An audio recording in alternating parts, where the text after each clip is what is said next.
بسم اللہ الرحمن الرحیم۔ کتاب قصص القرآن، حصہ اول، پارٹ نمبر 39، پیج نمبر 416۔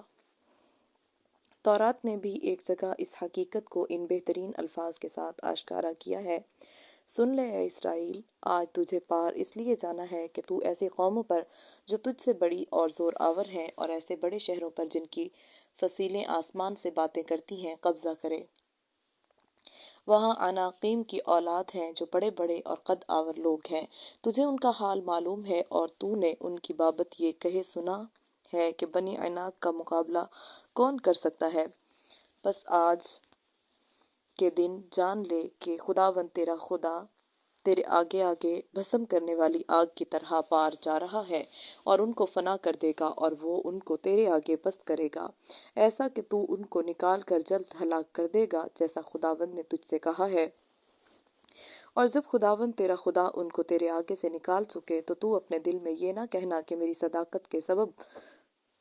سے خداوند مجھے اس ملک پر قبضہ کرنے کو یہاں لایا، کیونکہ فی الواقع ان کی شرارت کے سبب سے خداوند ان قوموں کو تیرے آگے سے نکالتا ہے۔ تو اپنی صداقت یا اپنے دل کی راستی کے سبب سے اس ملک پر قبضہ کرنے کو نہیں جا رہا ہے، بلکہ خداوند تیرا خدا ان قوموں کی شرارت کے باعث ان کو تیرے آگے سے خارج کرتا ہے، تاکہ یوں وہ اس وعدہ کو جس کی قسم اس نے تیرے باپ دادا ابراہیم اور اسحاق اور یعقوب سے کھائی پورا کرے۔ غرض تو سمجھ لے کہ خداوند تیرا خدا تیری صداقت سے سبب سے یہ اچھا ملک تجھے قبضہ کرنے کے لیے نہیں دے رہا ہے، کیونکہ تو ایک گردن کش قوم ہے۔ اس بات کو یاد رکھ اور کبھی نہ بھول کہ تو نے خداوند اپنے خدا کو بیابان میں کس کس طرح غصہ دلایا، بلکہ جب سے تم ملک مصر سے نکلے ہو تب سے اس جگہ پہنچنے تک تم برابر خداوند سے بغاوت ہی کرتے رہے۔ استثناء باب 9 آیات 1 تا 7۔ حضرت موسیٰ علیہ السلام کی ثنا و منقبت قرآن میں، قرآن عزیزی اور احادیث نبوی میں حضرت موسیٰ علیہ السلام کے مناقب و فضائل اور بنی اسرائیل کے واقعات کے سلسلہ میں ان کی جلالت و عظمت کا جس طرح اظہار کیا گیا ہے، اس سے نمایاں یہ ہوتا ہے کہ ختم المرسلین محمد الرسول اللہ صلی اللہ علیہ وسلم اور مجدد انبیاء حضرت ابراہیم علیہ السلام کے بعد حضرت موسیٰ اولو العزم رسول اور پیغمبر ہیں، اور انبیاء و رسل میں عظیم المرتبت اور بڑی قدر و منزلت کے مالک۔ دوسرے لفظوں میں یوں کہہ دیجئے کہ حضرت موسیٰ علیہ السلام کی بچپن کی زندگی سے وفات تک کے حالات ایسے عجیب و غریب طریقے سے گزرے ہیں کہ ان کے مطالعہ سے بے ساختہ حضرت موسیٰ علیہ السلام کی جلالت قدر کا اقرار و اعتراف کرنا اور یہ تسلیم کرنا پڑتا ہے کہ قوم فرعون اور بنی اسرائیل کے ہاتھوں جو تکالیف حضرت موسیٰ علیہ السلام نے اٹھائیں اور ان کی اصلاح حال کے لیے جس قسم کی ایذائیں اور مصیبتیں برداشت کیں، ان کی نظیر باستثناء نبی کریم صلی اللہ علیہ وسلم و حضرت ابراہیم علیہ السلام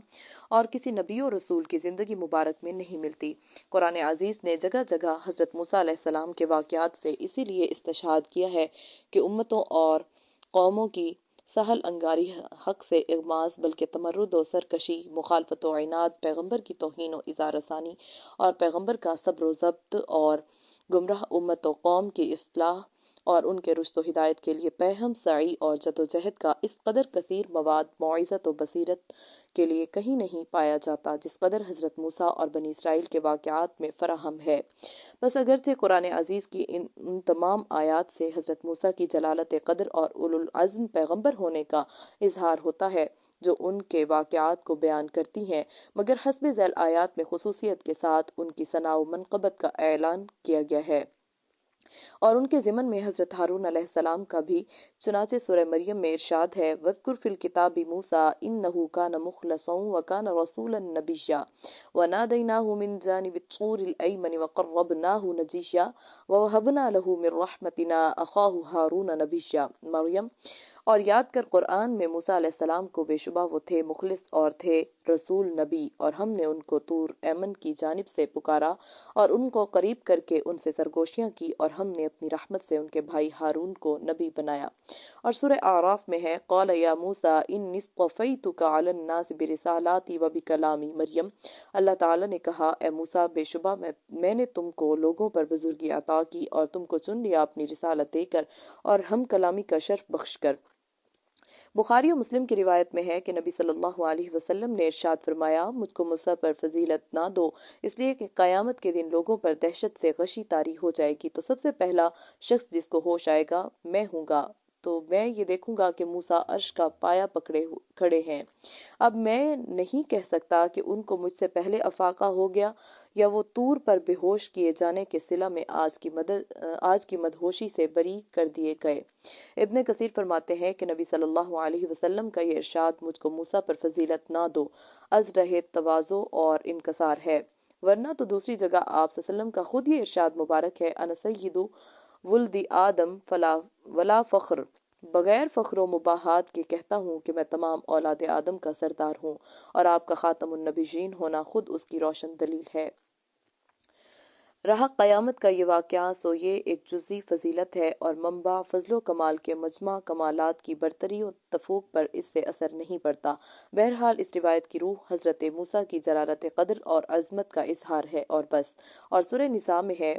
وَرُسُلًا قَدْ قَصَصْنَاهُمْ عَلَيْكَ مِن قَبْلُ وَرُسُلًا لَمْ نَقْصُصْهُمْ عَلَيْكَ وَكَلَّمَ اللَّهُ مُوسَىٰ تَكْلِيمًا، اور کچھ رسول ہیں کہ جن کا ذکر ہم نے تم سے پہلے کر دیا ہے، اور کچھ رسول ہیں جن کا ذکر ہم نے تم کو نہیں سنایا، اور اسی طرح اللہ نے موسیٰ علیہ السلام سے کلام کیا جیسا کہ واقعی طور پر کلام ہوتا ہے۔ اور سورہ صافات میں ہے، وَلَقَدْ مَنَنَّا عَلَى مُوسَىٰ وَهَارُونَ وَنَجَّيْنَاهُمَا وَقَوْمَهُمَا مِنَ الْكَرْبِ الْعَظِيمِ وَنَصَرْنَاهُمْ فَكَانُوا هُمُ الْغَالِبِينَ وَآتَيْنَاهُمَا الْكِتَابَ الْمُسْتَبِينَ وَهَدَيْنَاهُمَا الصِّرَاطَ الْمُسْتَقِيمَ وَتَرَكْنَا عَلَيْهِمَا فِي الْآخِرِينَ سَلَامٌ عَلَى مُوسَىٰ وَهَارُونَ إِنَّا كَذَلِكَ نَجْزِي الْمُحْسِنِينَ إِنَّهُمَا مِنْ عِبَادِنَا الْمُؤْمِنِينَ، اور بلا شبہ ہم نے موسیٰ اور ہارون پر احسان کیا اور ان دونوں کو اور ان کی قوم کو بڑی مصیبت سے نجات دی، اور ہم نے ان کی مدد کی کہ وہ فرعون اور قوم فرعون پر غالب رہے، اور ہم نے ان دونوں کو روشن کتاب دی اور دونوں کو راہ مستقیم کی ہدایت بخشی، اور باقی رکھا ان کے متعلق پچھلے لوگوں میں کہ سلام ہو موسیٰ اور ہارون پر، بے شک ہم اسی طرح بدلہ دیا کرتے ہیں نیکوکاروں کو، بے شک وہ دونوں ہمارے مومن بندوں میں سے ہیں۔ سورہ احزاب میں ہے، یا ایھا الذین آمنوا لا تکونوا کالذین آذوا موسیٰ فبرأہ اللہ مما قالوا وکان عند اللہ وجیہا۔ اے ایمان والو، تم ان لوگوں کی طرح نہ ہونا جنہوں نے موسیٰ کو عذاب پہنچائی، پس اللہ نے ان کو اس بات سے بری کر دیا جس کو ان کی زبانیں کہہ رہی تھیں، اور موسیٰ علیہ السلام اللہ تعالیٰ کے نزدیک وجیہ ہیں۔ نیز بخاری و مسلم میں اسرا اور معراج کی روایات میں حضرت موسیٰ علیہ السلام اور نبی صلی اللہ علیہ وسلم کے جو مکالمات منقول ہیں، ان سے ان کی عظمت و شان کا نمایاں اظہار ہوتا ہے۔ بخاری و مسلم میں ایک روایت اور ہے کہ حضرت عبداللہ بن مسعود فرماتے ہیں کہ ایک مرتبہ نبی صلی اللہ علیہ وسلم نے کچھ تقسیم فرمایا تو ایک شخص منافق کہنے لگا، اس تقسیم میں خدا کی خوشنودی کا لحاظ نہیں رکھا گیا۔ کسی مسلمان نے اس مقولہ کو نبی صلی اللہ علیہ وسلم کے سامنے نقل کر دیا تو آپ کا چہرہ مبارک غضب و غصہ کی وجہ سے سرخ ہو گیا، اور ارشاد فرمایا، اللہ تعالیٰ حضرت موسیٰ پر رحم فرمائے کہ ان کو تو اس سے بھی کہیں زیادہ اذیت پہنچائی گئی ہے، اور انہوں نے ان تمام اذیتوں کے مقابلہ میں صبر و ضبط ہی سے کام لیا، یعنی منافق کے اس اذعان رسا قول کے مقابلہ میں بھی اولو العزم رسولوں کی طرح صبر و ضبط ہی سے کام لیتا ہوں۔ غرض یہ اور اسی قسم کے بے شمار فضائل ہیں جو حضرت موسیٰ کے اولو العزم رسول ہونے پر دلالت کرتے اور ہمارے لیے ذخیرہ رشد و ہدایت مہیا کرتے ہیں۔ ایک لطیف تاریخی نکتہ، یہود بنی اسرائیل کی تاریخ کا مطالعہ کرنے والا اس حقیقت سے ناآشنا نہیں ہے کہ عرصہ دراز قبل از مسیح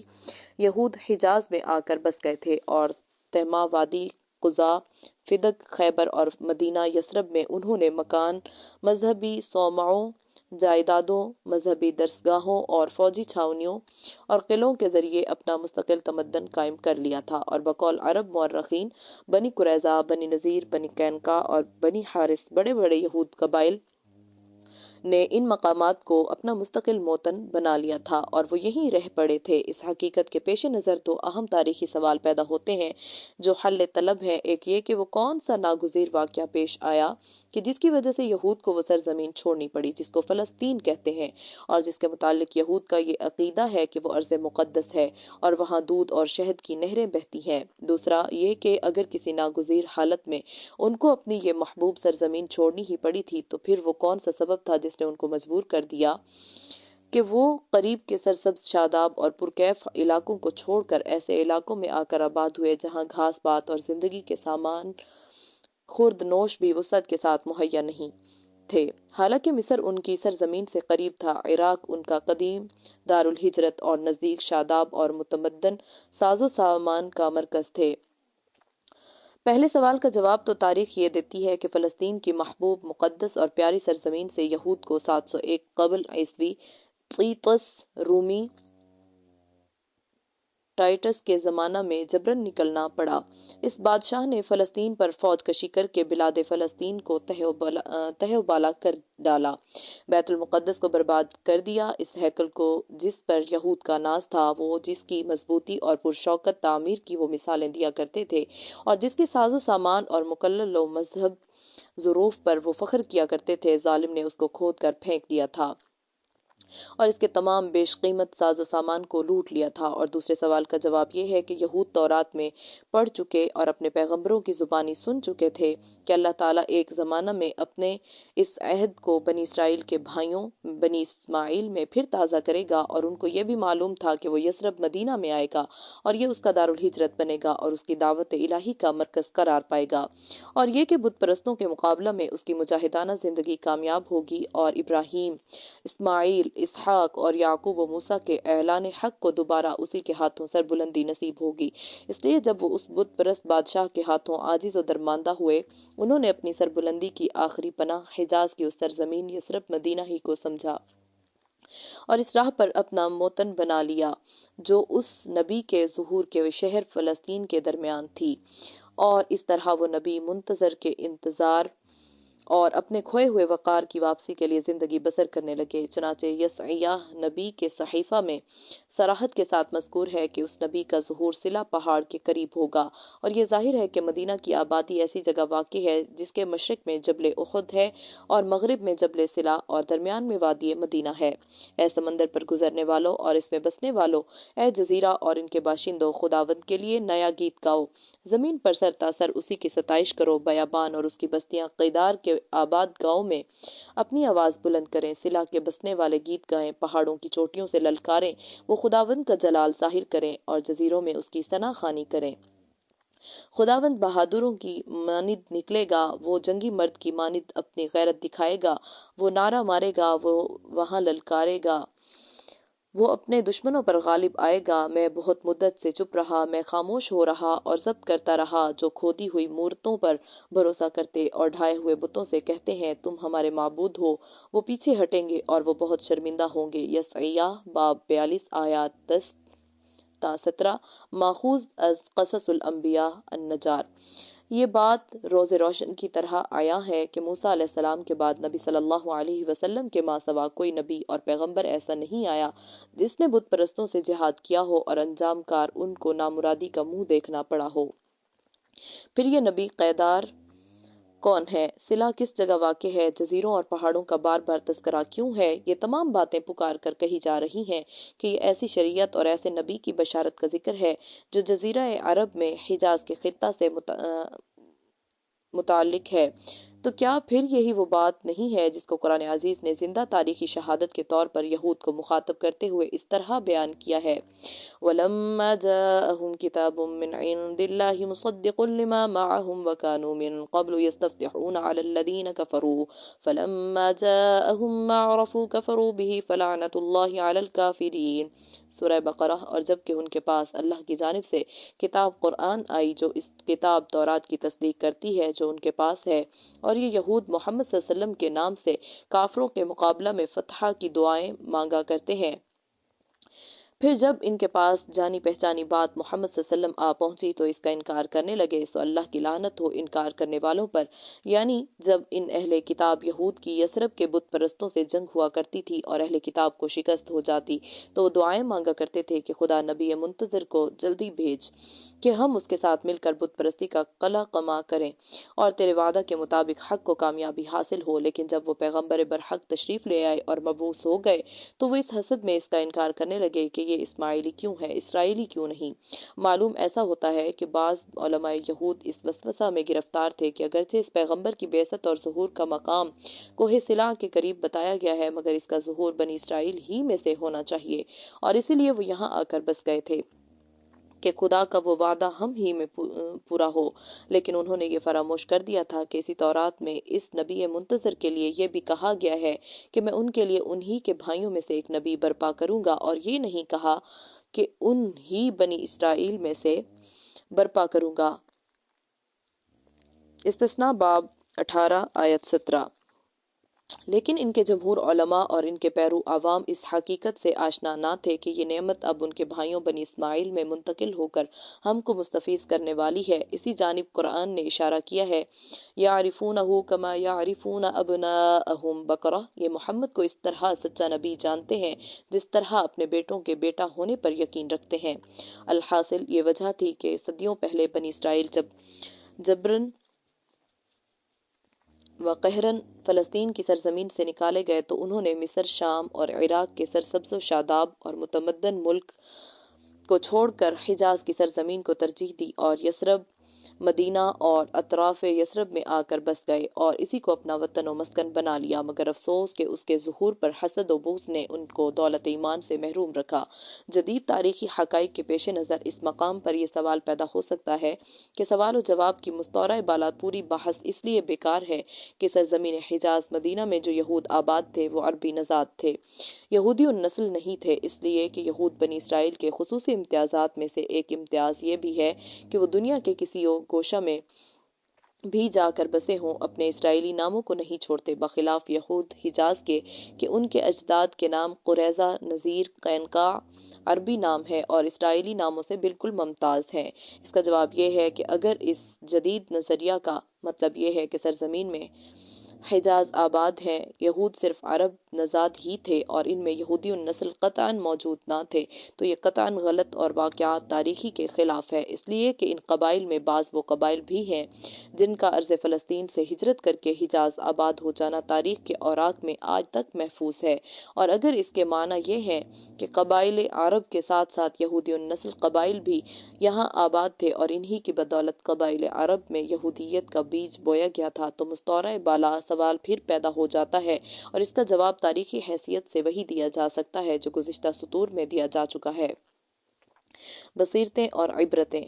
حضرت موسیٰ علیہ السلام، بنی اسرائیل، فرعون اور قوم فرعون کی یہ طویل تاریخی داستان ایک قصہ اور حکایت نہیں ہے، بلکہ حق و باطل کے معرکے، ظلم و عدل کی جنگ، آزادی و غلامی کی کشمکش، مجبور و پست کی سربلندی اور جابر و سربلند کی پستی و ہلاکت، حق کی کامرانی اور باطل کی ذلت و رسوائی، صبر و ابتلاء اور شکر و احسان کے مظاہر، غرض ناسپاسی و ناشکری کے بد نتائج کی ایسی پرعظمت اور نتائج سے لبریز حقائق کی ایسی پرمغز داستان جس کی آغوش میں بے شمار عبرتیں اور ان گنت بصیرتیں پنہاں ہیں، اور ہر صاحب ذوق کو اس کے مبلغ علم اور دقت نظر کے مطابق دعوت نظر فکر دیتی ہے۔ ان میں سے مشت نمونہ از خردارے یہ چند بصائر خصوصیت کے ساتھ قابل غور اور لائق فکر ہیں۔ ایک، اگر انسان کو کوئی مصیبت اور ابتلا پیش آ جائے تو ازبز ضروری ہے کہ صبر و رضا کے ساتھ اس کو انگیز کرے۔ اگر ایسا کرے گا تو بلا شبہ اس کو خیر عظیم حاصل ہوگی اور وہ یقیناً فائز المرام اور کامیاب ہوگا۔ حضرت موسیٰ علیہ السلام اور فرعون کی پوری داستان اس کی زندہ شہادت ہے۔ دو، جو شخص اپنے معاملات میں خدا پر بھروسہ اور اعتماد رکھتا اور اسی کو خلوص دل کے ساتھ اپنا پشیبان سمجھتا ہے، اپنا پشتے بان سمجھتا ہے تو خدا تعالی ضرور اس کی مشکلات کو آسان کر دیتا اور اس کے مصائب کو نجات اور کامرانی کے ساتھ بدل دیتا ہے۔ حضرت موسیٰ علیہ السلام کا قبطی کو قتل کر دینا، مصری کا حضرت موسیٰ کو مصریوں کی سازش پر مطلع کرنا اور اس طرح ان کا مدین جانا، وحی الہی سے مشرف ہونا اور رسالت کے جلیل القدر منصب سے سرفراز ہونا اس کی روشن شہادتیں ہیں۔ تین، جس کا معاملہ حق کے ساتھ عشق تک پہنچ جاتا ہے، اس لیے باطل کی بڑی سے بڑی طاقت بھی ہیچ اور بے وجود ہو کر رہ جاتی ہے۔ غور کیجئے، حضرت موسیٰ اور فرعون کے درمیان مادی طاقت کے پیش نظر کیا نسبت ہے۔ ایک بیچارہ و مجبور اور دوسرا باصد ہزار قہرمانی کبر و غرور سے معمور۔ مگر جب فرعون نے برسر دربار حضرت موسیٰ علیہ السلام کو کہا انی لأظنک یا موسیٰ مسحورا، اے موسیٰ بالیقین میں تجھے جادو مارا سمجھتا ہوں، تو حضرت موسیٰ علیہ السلام نے بھی بے دھڑک جواب دیا لقد علمت ما انزل ہؤلاء الا رب السماوات والارض بصائر وانی لأظنک فرعون مسبورا۔ تو بلا شبہ جانتا ہے کہ ان آیات کو آسمانوں اور زمینوں کے پروردگار نے صرف بصیرتیں بنا کر نازل کیا ہے، اور اے فرعون میں تجھ کو بلا شبہ ہلاک شدہ سمجھتا ہوں۔ یعنی خدا تعالیٰ کے ان کھلے نشانوں کے باوجود نافرمانی کا انجام ہلاکت کے سوا اور کچھ نہیں ہے۔ اور اگر کوئی خدا کا بندہ حق کی نصرت و حمایت کے لیے سرفروشانہ کھڑا ہو جاتا ہے، نمبر 4، اگر کوئی خدا کا بندہ حق کی نصرت و حمایت کے لیے سرفروشانہ کھڑا ہو جاتا ہے تو خدا دشمنوں اور باطل پرستوں ہی میں سے اس کے معین و مددگار پیدا کر دیتا ہے۔ تمہارے سامنے حضرت موسیٰ علیہ السلام ہی کی مثال موجود ہے کہ جب فرعون اور اس کے سرداروں نے ان کے قتل کا فیصلہ کر لیا تو انہی میں سے ایک مرد حق پیدا ہو گیا کہ جس نے حضرت موسیٰ کی جانب سے پوری مدافعت کی۔ اسی طرح قبطی کے قتل کے بعد جب ان کے قتل کا فیصلہ کیا گیا تو ایک باخدا قبطی نے حضرت موسیٰ علیہ السلام کو اس کی اطلاع کی اور ان کو مصر سے نکل جانے کا نیک مشورہ دیا، جو آئندہ چل کر حضرت موسیٰ علیہ السلام کا عظیم الشان کامرانیوں کا باعث بنا۔ 5، اگر ایک بار بھی کوئی لذت ایمانی سے لطف اندوز ہو جائے اور صدق دل کے ساتھ اس کو قبول کر لے تو یہ نشہ اس کو ایسا مست بنا دیتا ہے کہ اس کے ہر ریشہ جان سے وہی صدائے حق نکلنے لگتی ہے۔ کیا یہ اعجاز نہیں ہے کہ جو ساحر چند منٹ پہلے فرعون کی زبردست طاقت سے مرعوب اور اس کے حکم کی تعمیل کو حرز جان بنائے ہوئے تھے، اور جو اپنے کرشموں کی کامیابی پر انعام و اکرام کا معاملہ طے کر رہے تھے، وہی چند منٹ کے بعد جب حضرت موسیٰ کے دست مبارک پر دولت ایمان کے نشہ سے سرشار ہو گئے تو فرعون کی سخت سے سخت دھمکیوں اور جابرانہ عذاب و عقاب کو ایک کھیل سے زیادہ نہ سمجھتے ہوئے بے باکانہ انداز میں یہ کہتے نظر آتے ہیں قالوا لن نؤثرك على ما جاءنا من البينات والذي فطرنا فاقض ما انت قاض انما تقضي هذه الحياة الدنيا۔ انہوں نے کہا ہم کبھی یہ نہیں کر سکتے کہ جو روشن دلیلیں ہمارے سامنے آ گئی ہیں اور جس خدا نے ہمیں پیدا کیا ہے اس سے منہ موڑ کر تیرا حکم مان لے، تو جو فیصلہ کر چکا ہے اس کو کر گزر، تو زیادہ سے زیادہ جو کر سکتا ہے وہ یہی ہے کہ دنیا کی اس زندگی کا فیصلہ کر دے۔ نمبر 6، صبر کا پھل ہمیشہ میٹھا ہوتا ہے، خواہ اس پھل کے حاصل ہونے میں کتنی ہی تلخیاں برداشت کرنی پڑیں، مگر جب بھی وہ پھل لگے گا میٹھا ہی ہوگا۔ بنی اسرائیل مصر میں کتنے عرصہ تک بیچارگی، غلامی اور پریشان حالی میں بسر کرتے اور نرینہ اولاد کے قتل اور لڑکیوں کی باندیاں بننے کی ذلت اور رسوائی کو برداشت کرتے رہے، مگر آخر وہ وقت آ ہی گیا جب ان کو صبر کا پھل میٹھا حاصل ہوا اور فرعون کی تباہی اور ان کی باعزت رستگاری نے ان کے لیے ہر قسم کی کامرانیوں کی راہیں کھول دیں۔ وَتَمَّتْ كَلِمَةُ رَبِّكَ الْحُسْنَى عَلَى بَنِي إِسْرَائِيلَ بِمَا صَبَرُوا، اور بنی اسرائیل پر تیرے رب کا کلمہ نیک پورا ہو کر رہا بسبب اس بات کے کہ انہوں نے صبر سے کام لیا۔ 7، غلامی اور محکومانہ زندگی کا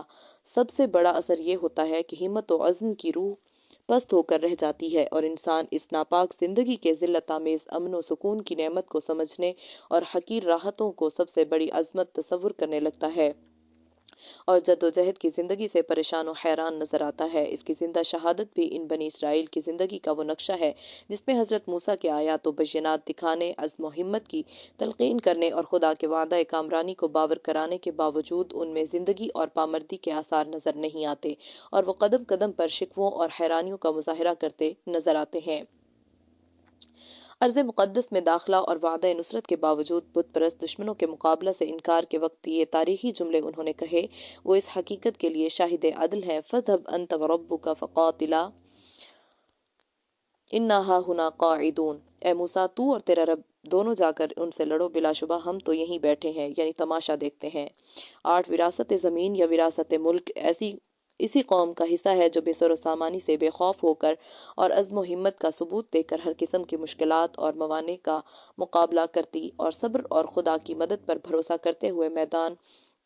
جد و جہد میں ثابت قدم رہتی ہے۔ 9 باطل کی طاقت کتنی ہی زبردست اور پر از شوکت و سہولت کیوں نہ ہو، انجام کار اس کو نامرادی کا منہ دیکھنا پڑے گا، اور آخری انجام میں کامرانی و کامیابی کا صحرا انہی کے لیے ہے جو نیکوکار اور باہمت ہے۔ والعاقبۃ للمتقین۔ 10 یہ عادت اللہ ہے کہ جابر و ظالم قومیں جن قوموں کو ذلیل اور حقیر سمجھتی ہیں، ایک دن آتا ہے کہ وہی ضعیف اور کمزور قومیں خدا کی زمین کی وارث اور حکومت و اقتدار کی مالک ہو جاتی ہیں، اور ظالم قوموں کا اقتدار خاک میں مل جاتا ہے۔ حضرت موسیٰ اور فرعون کی مکمل داستان اس کے لیے روشن ثبوت ہے۔ وَنُرِيدُ أَن نَّمُنَّ عَلَى الَّذِينَ اسْتُضْعِفُوا فِي الْأَرْضِ وَنَجْعَلَهُمْ أَئِمَّةً وَنَجْعَلَهُمُ الْوَارِثِينَ وَنُمَكِّنَ لَهُمْ فِي الْأَرْضِ وَنُرِيَ فِرْعَوْنَ وَهَامَانَ وَجُنُودَهُمَا مِنْهُمْ مَا كَانُوا يَحْذَرُونَ۔ قصص۔ اور ہم چاہتے تھے کہ جو لوگ ملک میں کمزور کر دیے گئے ہیں ان پر احسان کریں اور امن کو پیشوا بنائیں اور انہیں ملک کا وارث کریں، اور ملک میں ان کو طاقت و قدرت دیں، اور فرعون و حامان اور ان کے لشکر کو وہ چیزیں دکھائیں جس سے وہ ڈرتے تھے۔ 11 طاقت و حکومت اور دولت و ثروت میں سرشار جماعتوں کا ہمیشہ سے یہ شعار رہا ہے کہ سب سے پہلے وہی دعوت حق کے مقابلہ میں نمرد آزما ہوتی ہیں، مگر قوموں کی تاریخ یہ بھی بتلاتی ہے کہ ہمیشہ حق کے مقابلہ میں ان کو شکست ہوتی رہی ہے، اور انجام کار ان کو ناکامی و نامرادی کا منہ دیکھنا پڑا ہے۔ اس کے لیے نہ صرف حضرت موسیٰ کا واقعہ تنہا شاہد ہے، بلکہ تمام انبیاء کی دعوت حق اور مخالف طاقتوں کی مخالفت کا انجام تاریخی شہادت بن کر حقیقت بین انسانوں کے لیے درس عبرت دیا جاتا رہا ہے۔ 12 جو ہستی یا جو جماعت دیدہ دانستہ حق جانتے ہوئے بھی سرکشی کرے اور خدا کی دی ہوئی نشانیوں کی منکر و نافرمان بنے، تو اس کے لیے خدا کا قانون یہ ہے کہ وہ ان سے قبول حق کی استعداد فنا کر دیتا ہے، کیونکہ یہ ان کی پہم سرکشی کا قدرتی ثمرہ ہے۔ سأصرف عن آیاتی الذین یتکبرون فی الارض بغیر الحق۔ عن قریب میں اپنی نشانیوں سے ان کی نگاہیں پھیر دوں گا جو ناحق خدا کی زمین میں سرکشی کرتے ہیں۔ اس آیت کا اور اس قسم کی دوسری آیات کا یہی مطلب ہے جو سطور بالا میں ذکر کیا گیا ہے۔ یہ مطلب نہیں ہے کہ خدا تعالی کسی کو بے عقلی اور گمراہی پر مجبور کرتا ہے۔ 13 یہ بہت بڑی گمراہی ہے کہ انسان کو جب حق کی بدولت کامرانی و کامیابی حاصل ہو جائے تو خدا کے شکر و سپاس اور عبدیت و نیاز کی جگہ مخالفین حق کی طرح غفلت و سرکشی میں مبتلا ہو جائے۔ افسوس کہ بنی اسرائیل کی داستان کا وہ حصہ جو فرعون سے نجات پا کر قلزم عبور کرنے کے بعد سے شروع ہوتا ہے، اسی گمراہی سے معمور ہوتا ہے۔ 14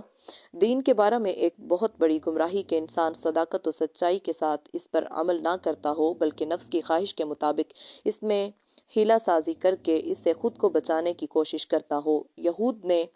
سبت کی تعظیم کی خلاف ورزی میں یہی کیا۔ وہ سبت شروع ہونے سے پہلے رات میں سمندر کے کنارے گڑھے کھود لیتے، اور صبح کو سبت کے دن مچھلیاں پانی کے بہاؤ سے ان میں آ جاتی، اور پھر شام کو ان کو اٹھا لاتے اور کہتے کہ ہم نے سبت کی کوئی توہین نہیں کی، مگر خدا کے عذاب نے ان کو بتا دیا کہ دین میں حیلہ بازی کس قدر خوفناک جرم ہے۔ 15 کوئی حق کو قبول کرے یا نہ کرے، حق کے داعی کا فرض ہے کہ وہ موعظت حق سے باز نہ رہے۔ چنانچہ سبت کے دن کی بے حرمتی پر انہی میں سے بعض اہل حق نے ان کو سمجھایا، تو بعض اہل حق نے یہ کہا کہ یہ ماننے والے نہیں ہیں، ان کا سمجھانا بیکار ہے، مگر پختہ کار داعیان حق نے جواب دیا معذرۃ الی ربکم ولعلہم یتقون۔ قیامت میں خدا کے سامنے ہم معذرت تو کر سکیں گے کہ ہم حق تبلیغ برابر ادا کرتے رہے، اور ہم کو غیب کا کیا علم، کیا عجب ہے کہ یہ پرہیزگار بن جائیں۔ 16 کسی قوم پر جابر و ظالم حکمران کا مسلط ہونا اس حکمران کے عند اللہ مقبولیت و سرفرازی کی دلیل نہیں ہے، بلکہ وہ خدا کا ایک عذاب ہے جو محکوم قوم کی بدعملیوں کے پاداش عمل کی صورت میں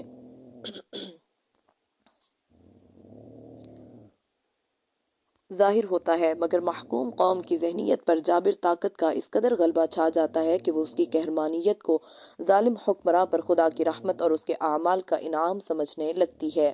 چنانچہ فرعون اور بنی اسرائیل کی تاریخ کا وہ حصہ جس میں حضرت موسیٰ علیہ السلام نے بنی اسرائیل کو فرعون سے نجات دلانے کے لیے ان کو ابھارا، اور انہوں نے قدم قدم پر حضرت موسیٰ علیہ السلام سے اپنی شکایتوں اور مصر میں غلامانہ خوشحال زندگی بسر کرنے کی دوبارہ تمناؤں کا اظہار کیا ہے، اس کے لیے شاہد عدل ہے۔ قرآن عزیز نے اس حقیقت کو اس معجزانہ انداز میں بیان کیا ہے وَإِذْ تَأَذَّنَ رَبُّكَ لَيَبْعَثَنَّ عَلَيْهِمْ إِلَى يَوْمِ الْقِيَامَةِ مَن يَسُومُهُمْ سُوءَ الْعَذَابِ۔ اور جب ایسا ہوا کہ تیرے پروردگار نے اعلان کر دیا تھا اگر بنی اسرائیل بدعملی اور سرکشی سے باز نہ آئے تو وہ قیامت کے دن تک ان پر ایسے لوگوں کو مسلط کرے گا جو انہیں ذلیل کرنے والے عذاب میں مبتلا رکھیں گے۔ 17 جب فرعون اور اس کے قوم کی سرکشی حد سے تجاوز کر گئی تو حضرت موسیٰ نے خدا تعالیٰ سے دعا کی، خدایا اب ان بد کرداروں کو ان کی سرکشی اور بدعملی کی سزا دے کہ یہ کسی طرح راہ راست پر نہیں آتے۔ مگر جب بھی حضرت موسیٰ کی دعا کی استجابت کا وقت آتا اور خدا کے عذاب کی علامتیں شروع ہوتی تب فوراً فرعون اور اس کی قوم حضرت موسیٰ سے کہتی اگر اس مرتبہ یہ عذاب ہم پر سے دفع ہو گیا تو ہم ضرور تیری بات مان لیں گے، اور جب وہ دفع ہو جاتا تو پھر بدستور تمرد اور سرکشی کرنے لگتے۔ اس طرح ایک عرصہ تک ان کو مہلت ملتی رہی، اور جب کسی طرح کچھ روی سے باز نہ آئے تو آخرکار عذاب الہی نے اچانک ان کو آ لیا اور ہمیشہ کے لیے نیست و نابود کر دیا۔ اسی طرح سب کی بے حرمتی کرنے والوں کو مہلت ملتی رہی، مگر جب وہ کسی طرح باز نہ آئے تو خدا کے عذاب نے ان کا خاتمہ کر دیا۔ نمبر 18 یہ اور ماضیہ کے اسی قسم کے دوسرے واقعات اس امر کی دلیل ہیں کہ جب کوئی قوم یا کوئی جماعت بدکرداری اور سرکشی میں مبتلا ہوتی ہے تو خدا کا قانون یہ ہے کہ ان کو فوراً ہی گرفت میں نہیں لیا جاتا بلکہ بتدریج مہلت ملتی رہتی ہے کہ اب باز آ جائے، اب سمجھ جائے اور اصلاح حال کر لے۔ لیکن جب وہ آمادہ اصلاح نہیں ہوتی اور ان کی سرکشی اور بدعملی ایک خاص حد تک پہنچ جاتی ہے تو پھر خدا کی گرفت کا سخت پنجہ ان کو پکڑ لیتا ہے اور وہ بے یار و مددگار فنا کے گھاٹ اتر جاتے ہیں۔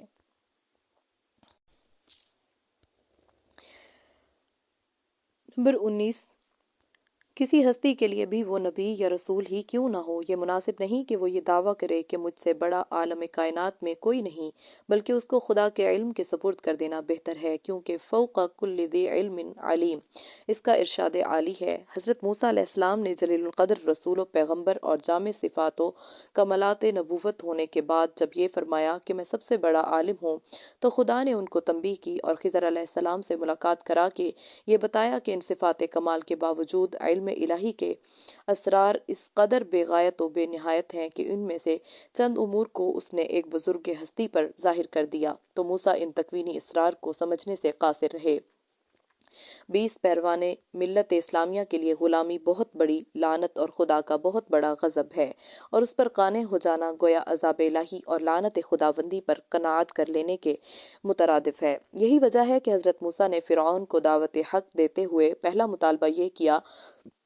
کہ بنی اسرائیل کو اپنے غلامی سے آزاد کر دے تاکہ وہ میرے ساتھ ہو کر آزادانہ توحید الہی کے پرستار رہ سکیں اور ان کی مذہبی زندگی کے کسی شعبہ میں بھی جابرانہ اور کافرانہ اقتدار حائل نہ رہ سکے۔ وقال موسیٰ یا فرعون انی رسول من رب العالمین حقیق علی الا اقول علی اللہ الا الحق قد جئتکم ببینۃ من ربکم فارسل معی بنی اسرائیل۔ اعراف۔ اور موسیٰ نے کہا اے فرعون میں جہانوں کے پروردگار کا بھیجا ہوا ایلچی ہوں، میرے لیے کسی طرح زیبا نہیں کہ اللہ پر حق اور سچ کے علاوہ کچھ اور کہوں، بلا شبہ میں تمہارے لیے تمہارے پروردگار کے پاس سے دلیل اور اشارہ لایا ہوں، پس تو میرے ساتھ بنی اسرائیل کو بھیج دے۔ فَأْتِيَا فِرْعَوْنَ فَقُولَا إِنَّا رَسُولُ رَبِّ الْعَالَمِينَ أَنْ أَرْسِلْ مَعَنَا بَنِي إِسْرَائِيل۔ شعراء۔ پھر وہ دونوں فرعون کے پاس آئے، بس انہوں نے کہا ہم بلا شبہ جہانوں کے پروردگار کے پیغمبر اور ایلچی ہیں، یہ پیغام لے کر آئے ہیں کہ تو بنی اسرائیل کو ہمارے ساتھ بھیج دے اور غلامی سے ان کو چھٹکارا دے۔ سورہ شعراء کی یہ آیت تو اس مسئلہ کی اہمیت کو اس درجہ رفیع ظاہر کر رہی ہے کہ حضرت موسیٰ علیہ السلام جیسے جلیل القدر اور اولو العزم پیغمبر کی بعثت کی غرض و غایت ہی یہ تھی کہ انبیاء علیہم السلام کے مشہور خانوادہ بنی اسرائیل کو فرعون کے جابرانہ اور کافرانہ اقتدار کی غلامی سے آزاد کرائیں اور نجات دلائیں۔ نیز سورہ اعراف کی آیات کو اگر غیر نظر سے مطالعہ کیا جائے تو وہاں بھی یہی حقیقت نمایاں ہے، اس لیے کہ حضرت موسیٰ علیہ السلام فرعون کے دربار میں اول اپنی رسالت کا اعلان کرتے ہیں اور پھر خدا کی جانب سے رشد و ہدایت کی دعوت دیتے اور آیات بینات کی جانب مبذول کراتے ہوئے اپنی بعثت کا مآل اور نتیجہ یہی بیان فرماتے ہیں فَأَرْسِلْ مَعِیَ بَنِی إِسْرَائِیل، یعنی بنی اسرائیل کو اپنی غلامی سے نجات دے کر میرے ساتھ کر دیجئے۔ پھر یہ بات بھی توجہ کے لائق ہے کہ دعوی نبوت اور رسالت کے بعد اگرچہ عرصہ دراز تک موسیٰ علیہ السلام کا قیام مصر میں رہا، تاہم بنی اسرائیل پر اس وقت تک قانون ہدایت تورات نہیں اترا جب تک ان کو فرعون کی غلامی سے نجات نہیں مل گئی اور وہ ظالمانہ اقتدار کے پنجہ استبداد سے نجات پا کر ارض مقدس واپس نہیں آ گئے۔ فَاعْتَبِرُوا يَا أُولِي الْأَبْصَارِ بحمد اللہ تم بحمد اللہ۔ الحمدللہ یہاں پر پہنچ کر قصص القرآن حصہ اول اپنے اختتام کو پہنچا۔